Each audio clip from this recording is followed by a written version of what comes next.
유시민 칼럼. 나는 나를 지키기 위해 칼럼을 쓴다. 유시민의 관찰. 칼럼 연재 반년을 맞았다. 오늘이 15번째다. 하필이면 왜 시민언론 민들레냐는 질문을 여러 번 받았다. 그냥 궁금해서 묻는 게 아니었다. 민들레의 기사는 포탈에 없다. 내 칼럼을 읽어야 할 사람들은 민들레가 있는지도 모른다. 굳이 읽지 않아도 될 사람들이 내 글을 읽는다. 그런 신문에 칼럼을 쓰는 게 무슨 의미가 있는가? 그런 안타까움 때문에 묻는 것일 게다. 맞다. 옳은 지적이다. 내 칼럼은 세상을 조금도 바꾸지 못한다. 그런데도 나는 쓴다. 왜? 나를 지키고 싶어서다. 세상은 못 바꾸어도 내 자신은 지키고 싶어서 쓴다. 비슷한 욕망을 느끼는 사람이 없지 않을 것 같아서 칼럼을 쓴다. 세상을 더 좋게 만들지는 못해도 더 나빠지는 걸 막는 데는 도움이 될 거라 믿기에 쓴다. 다른 신문에는 내 글을 맡기고 싶지 않아서 시민언론 민들레에 쓴다. 왜 그렇게 생각하는지 말하겠다. 반년 맞은 걸 명분 삼아. 5월 25일 경주경찰서는 40대 남자 A를 영업방해 폭행상해 등의 혐의로 구속했다는 사실을 공개했다. A는 경주시의 동네 식당을 돌면서 먹방 영상을 찍어 올리는 유튜버다. 그런데 여러 식당에서 저격왕을 자처하면서 망하게 하겠다고 위협했고 때로는 폭력도 휘둘렀다. A의 유튜브 채널 구독자는 700명 정도였다고 한다. 이 사건에 대한 정보는 조선일보에서 가져왔다. 경주 갑질 유튜버를 키워드로 관련 뉴스를 시간순으로 검색하면 조선일보 기사가 맨 먼저 뜬다. 조선일보가 첫 보도를 했다는 뜻이다. 유튜브는 새로운 미디어다. 그런데 A가 한 행동은 전혀 새롭지 않다. 20세기 내내 싫도록 보았고 지금도 보는 올드 미디어 종사자들의 완장질과 근본적으로 같다. A는 힘과 기술과 요령이 부족했을 뿐이다. A의 유튜브 계정 구독자가 700명이 아니라 700만 명이라고 하자. 욕을 하고 협박하지 않고 식당의 위생 상태나 사소한 법 위반 사항을 촬영하고 식당 사장과 점잖게 대화를 나누었다고 하자. 식당 사장은 어떻게 하는 게 좋을까? 얼마라도 돈을 주어 무마하는 게 최선이다. 그러면 A는 광고비 명목으로 돈을 받고 방송 내용을 좋은 쪽으로 바꾸면 된다. 만약 그랬다면 A를 비난해야 하는가? 그렇다. 하지만 그가 특별히 비난받아 마땅한 행위를 한 건 아니다. 그런 거래는 스스로 내 것이 미디어라고 하는 한국의 사형 언론이 오랜 세월 해왔고 지금도 하고 있는 일이다. 어찌 A를 특별히 비난하겠는가? 법원의 구속영장 심사를 앞두고 있었던 민주노총 건설노조 강원지부 간부 양회동 씨가 5월 1일 춘천지방법원 강릉지원 앞에서 분신했다. 다음 날 숨을 거둔 그의 유서에는 이런 문장이 있었다. 정당하게 노조활동을 했는데 집시법 위반도 아니고 업무방해 및 공갈이라니 자존심이 허락하지 않는다. 분신의 동기를 달리 해석할 여지가 없을 만큼 분명하게 밝힌 문장이다. 그런데 5월 16일 조선일보는 분신 방조 의혹을 제기한 최은민 기자의 기사를 내보냈다. 제목만 보면 바로 알 수 있다. 건설노조원 분신 순간 함께 있던 간부는 막지도 불 끄지도 않았다. 5월 18일 월간조선은 유서 대필 의혹을 제기하는 김광주 기자의 단독보도 기사를 인터넷판에 올렸다. 고인이 남긴 유서 3장 가운데 하나가 굳이 필적 감정을 하지 않고도 알아볼 수 있을 만큼 확연히 다르다며 누군가 유서를 위조했거나 대필했을 가능성이 있다고 주장한 기사였다. MBC가 의뢰한 전문가의 필적 감정 결과와 수사 과정에서 나온 목격자들의 진술 등 모든 증거가 조선일보와 월간조선의 기사야말로 허황한 의혹 제기라는 사실을 보여주었다. 그러나 조선일보와 월간조선은 그 기사들을 그대로 걸어놓고 있다. 익히 보아온 완장질이다. 민주노총, 너네 망하게 하고 말 거야. 조선일보의 행패가 경주의 갑질 유튜버의 행패와 무엇이 다른가? 족벌언론, 재벌언론, 건설사언론을 모두 합쳐 사형언론이라고 하자. 나는 사형언론과는 거래하지 않으려고 한다. 1998년 기고 요청을 거절한 이후 지금까지 조선일보에 대해서는 인터뷰나 취재 협조에 일절 응하지 않고 살았다. 정치를 하던 때도 그랬다. 칼럼을 연재했던 동아일보와는 2002년 거래를 끊었다. 중앙일보 기자의 전화도 이제는 받지 않는다. 그 회사들이 만든 종편방송에도 더는 나가지 않는다.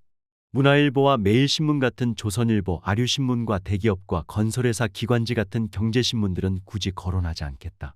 이런 신문방송은 공적 미디어가 아니게 된 지 오래다. 지분을 소유한 오너들이 언론인과 기자라는 이름표를 단 종업원을 부리면서 자신의 이익과 신념을 실현하려고 운영하는 사기업일 뿐이다. 시민언론 민들레 칼럼은 요즘 내가 하는 거의 유일한 언론 활동이다. 내게 이 신문은 35년 전 한겨레와 같다. 왜 오늘의 한겨레가 아닌가? 오늘의 한겨레는 경향신문, 오마이뉴스, 프레시안 등과 비슷한 기자들의 신문이다. 기자들이 자기네 만들고 싶은 대로 만든다는 뜻이다. 사형 언론은 아니지만 시민 언론이라고 하기도 어렵다. 기자들의 신문에는 기고하고 싶지 않다. 텍스트 미디어여서 내 말을 토막내어 기사를 쓰기 때문에 인터뷰도 되도록 사양한다. 그러다 보니 공영방송의 시사 프로그램이나 토론 말고는 갈 데가 없다. 같은 말을 반복하기 싫어서 그런 곳도 가끔 간다. 사는데 불편한 건 없으니 앞으로도 그렇게 할 생각이다. 모두 나처럼 하라는 건 아니다. 나처럼 하는 게 옳다고 주장하지도 않겠다. 나는 그저 하기 싫은 일을 하지 않을 뿐이다. 한 번 사는 인생 그래도 되지 않겠는가. 누구든 좋아서 사형 언론과 친하게 지내고 싶다면 굳이 말릴 필요도 없고 말릴 방법도 없다. 하지만 그런 분들을 보면서 드는 생각과 감정까지 굳이 감추어야 하는 건 아니리라 생각한다. 문장을 감칠맛 나게 쓰는 정치 철학자가 조선일보에 칼럼을 기고하는 걸 보면 딱하다. 명품 요리를 악취나는 그릇에 담아내다니. 조선일보 행사에 가서 축사를 한 진보정당의 젊은 국회의원이 민주노총 위원장을 저격하는 글을 중앙일보에 기고하는 걸 보면 화가 난다. 넌 내게 모욕감을 줬어. 누군가를 씹는 일로 출연료를 받아 먹고 사는 생계형 모두가기 비평가께서 환갑을 기념해 조선일보가 베풀어준 인터뷰에 나와 자신은 생계형 찬양을 하지 않는다고 자랑하는 것을 보면 웃음이 나온다. 그래, 네 똥 굵다. 다시 말하지만 모두가 내 주관적인 생각과 감정이다. 옳다는 게 아니다. 내가 뭐라고 글 잘 쓰는 정치 철학자와 용감한 국회의원과 자기 성찰을 잊은 모두가기 비평가의 행위에 대해 옳으니 그르니 입을 대겠는가. 통계청이 작년 12월 발표한 생명표를 보니 내게는 23년 정도 시간이 남아있다. 건강 수명은 평균 수명보다 짧으니 사회적으로 활동할 수 있는 시간은 15년도 되지 않을 것이다. 조금 더 길 수도 짧을 수도 있지만 차이가 크지는 않을 것이라고 생명표는 말한다. 나는 마무리를 염두에 두고 살아야 할 나이가 되었다. 내 인생은 내가 계획해서 꾸려나가면 된다. 그런데 사회는 그렇지가 않다. 나는 살아있는 동안 어떤 세상을 만나게 될까? 내가 죽은 뒤에는 어떻게 될까? 모르겠다. 낙관도 비관도 하지 못하겠다. 희망과 절망이 공존한다. 전망을 어둡게 만드는 여러 요소 중에서 단연 압도적인 것이 사형 언론이다. 사형 언론은 한국 사회의 모든 정당한 기득권과 부당한 특권을 지키는 사냥개가 되어 있다. 그런 사실을 감추지도 않는다. 기득권을 건드리는 개인과 집단을 누구든 사정없이 죽을 때까지 물어뜯는다. 단순한 사냥개는 아니다. 그 자신도 정당한 기득권과 부당한 특권을 모두 누리고 있다. 사형 언론은 유료 부수를 속여 정부와 기업한테서 부당한 광고료를 뜯어낸다. 포장 비닐도 뜯지 않고 폐지로 팔아넘긴 사형 언론의 신문지는 계란판이 되기도 하고 동남아의 거리 음식 포장지로 쓰이기도 한다. 사형 언론 오너와 종사자들은 사기 행각을 벌이면서도 부끄러워하지 않으며 서로 비판하지도 않는다. 5년이 되면 물러나야 하는 대통령과 달리 사형 언론 오너의 권력은 누구도 교체하지 못한다. 그들은 자신의 기득권을 위협하는 변화는 무엇이든 거부한다. 변화를 도모하는 세력을 공격하고 비난에 분열시키고 무너뜨리려 한다. 사형 언론은 재벌 대기업과 한몸이고 국힘당의 전위이며 권위주의 문화의 수호자이다. 사형 언론이 우리 사회를 전적으로 지배하지는 못한다. 변화와 진보를 완전히 봉쇄할 수는 없다. 그러나 역사를 잠시 되돌리거나 변화를 더디게 만들 수는 있다. 지난 1년이 증거다. 이런 상황은 앞으로 몇 년 더 이어질 것이다. 만약 사형 언론이 국민 의식을 항구적으로 지배한다면 한국 사회에는 밝은 미래가 있을 수 없다. 하지만 그렇게 되지는 않을 것이다. 우리는 공영과 사형을 가릴 것 없이 모든 언론이 독재 정권의 나팔수였던 시대를 거쳐왔다. 그런 상황에서도 대중은 자신이 원하는 것을 인식하고 쟁취했다.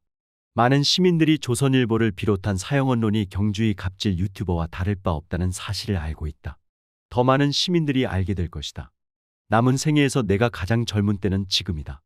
내가 할 수 있는 것은 오늘의 자아를 지키는 일뿐이라 생각한다. 나를 뭐 대단한 사람이냥 치켜세우며 인터뷰하는 조선일보 기자 앞에서 해벌레 웃으며 포즈를 잡는 노인이 되기는 정말 싫다. 칼럼을 쓰는 주말마다 나는 날카롭게 깨어있는 듯한 기분을 느낀다. 혼탁한 세상에서 나 자신을 지켜나가려는 의지를 시민언론 민들레 칼럼으로 표현한다. 그게 칼럼을 쓰는 이유다. 독자 여러분도 저마다의 방식으로 자신을 지켜나가시기를.